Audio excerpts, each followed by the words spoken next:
नमस्कार दोस्तों, स्वागत है आप सभी का सिविल एकेडमी के इस यूट्यूब चैनल पर। आज है दिनांक 3 नवंबर 2022। देखेंगे आज के मुख्य समाचार। Curious collage shows rhino horns are shrinking. People and nature के लेटेस्ट एडिशन में एक स्टडी पब्लिश की गई है राइनोज पर। ब्रिटिश इकोलॉजिकल सोसाइटी के द्वारा इसे पब्लिश किया जाता है और ये जो स्टडी है ये नीदरलैंड के राइनो रिसर्च सेंटर आरआरसी के इमेजेस को बेस बनाकर किया गया है। इस स्टडी में पाया गया है कि राइनो का जो हॉर्न है वो लगातार धीरे धीरे छोटा होते जा रहा है। 1862 से लेके अभी तक के राइनो के लगभग 4000 फोटोज लेके ये स्टडी की गई है। सबसे ज़्यादा अगर कोई राइनो की प्रजाति हिट हुई है तो यह है सुमात्रन राइनो और इनकी हॉर्न सबसे ज़्यादा इफेक्ट हुई हैं। इनके साइज़ में जो वेरिएशंस हैं वो सबसे ज़्यादा देखी गई हैं। वहीं पर जो आपकी वाइट राइनो हैं उनमें सबसे कम इफेक्ट देखने को मिला है। देखिए, राइनो की 5 प्रजातियां पाई जाती हैं टोटल पूरे विश्व में। ब्लैक राइनो और वाइट राइनो ये दोनों आपको अफ्रीका में मिलेंगे। फिर आता है आपका ग्रेटर वन हॉर्न राइनो, ये आपका इंडिया में पाया जाता है। जावन और सुमात्रन एशिया में पाए जाते हैं। देखिए, ब्लैक राइनो को देखें तो इसका साइज थोड़ा छोटा होता है वाइट वाले के कंपैरिजन में और ये IUCN रेड लिस्ट में क्रिटिकली इंडेंजर्ड कैटेगरी में आता है। वाइट राइनो की अगर बात करें तो ये आपका नियर टू थ्रेटेंड है और जो आपका वन हॉर्न राइनो है जो कि इंडिया में पाया जाता है वो आपका वल्नरेबल कैटेगरी में आता है। जावन और सुमात्रन जो है वो भी काफ़ी खतरे में है, क्रिटिकली इंडेंजर्ड में आते हैं ये दोनों। और सुमात्रन राइनो का तो ऐसा हालत है कि मलेशिया से ये पूरी तरह से एक्सटिंक्ट हो चुका है। पहले मलेशिया में पाए जाते थे बट अब वो पूरी तरह से वहाँ से एक्सटिंक्ट हो चुके हैं। देखिए, इंडिया में ग्रेटर वन हॉर्न राइनो पाए जाते हैं और लिमिटेड रीजन में ही पाए जाते हैं। जो आपका इंडिया नेपाल का तराई रीजन है या फिर आसाम हो गया, वेस्ट बंगाल है और उत्तर प्रदेश में ये मिलेंगे आपको।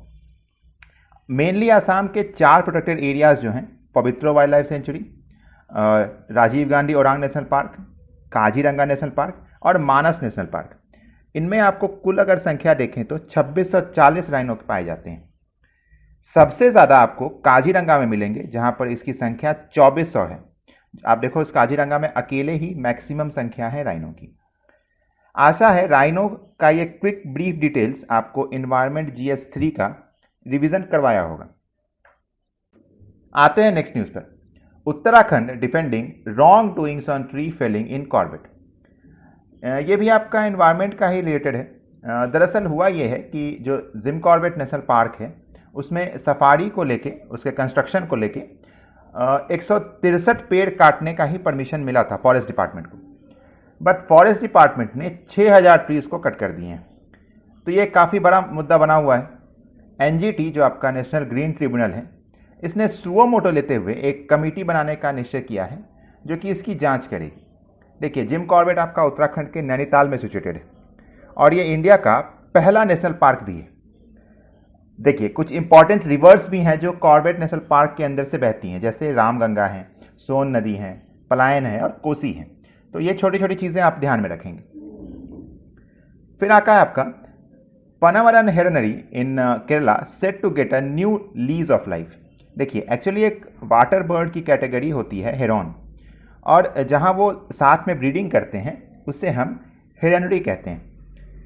केरला में मालाबार रीजन में एक पनावरन विलेज है, वहीं पर ये एरिया है। एक्चुअली यहाँ पे देखो तो ह्यूमन इंटरफेरेंस के कारण, मतलब आप देखो लोग टूरिज़्म के लिए जाते हैं या फिर और भी जो आसपास के लोग हैं, आइदर वहाँ से कुछ लकड़ियाँ लेने के लिए या फिर उस फ्लोरा को डिस्टर्ब करते हैं, तो इस कारण से इनकी ब्रीडिंग इफेक्ट हो रही है। तो केरला स्टेट बायोडाइवर्सिटी बोर्ड और पनावरन ग्राम पंचायत ने इंटरफेयर करके एक मीनार टाइप जैसे एक स्ट्रक्चर बनाने का प्रपोजल दिया है जहाँ से वहाँ की निगरानी की जा सके। फोटो में आप देख सकते हैं ये जो पेड़ के ऊपर जो ये बर्ड्स बैठे हैं यही हैं आपके हिरॉन्स। कुल यहाँ पे 9 स्पेसीज के बर्ड्स हैं जो कि इस हिरॉन कैटेगरी में आते हैं। इन सभी के लिए ये ब्रीडिंग ग्राउंड है।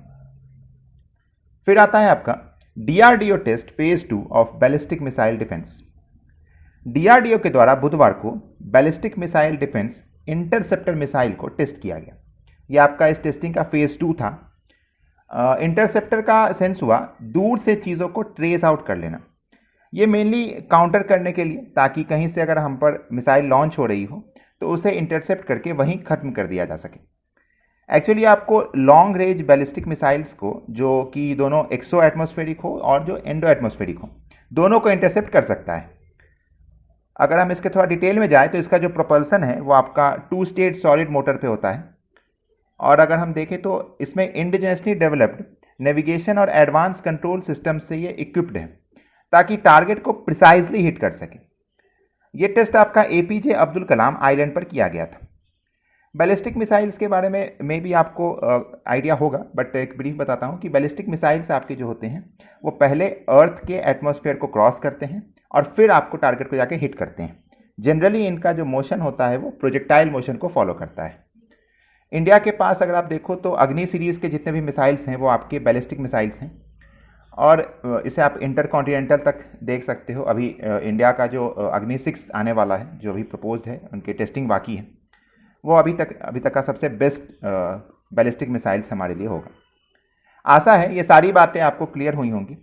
मिलेंगे फिर कल कुछ नए समाचारों के साथ। तब तक के लिए जय हिंद, वंदे मातरम।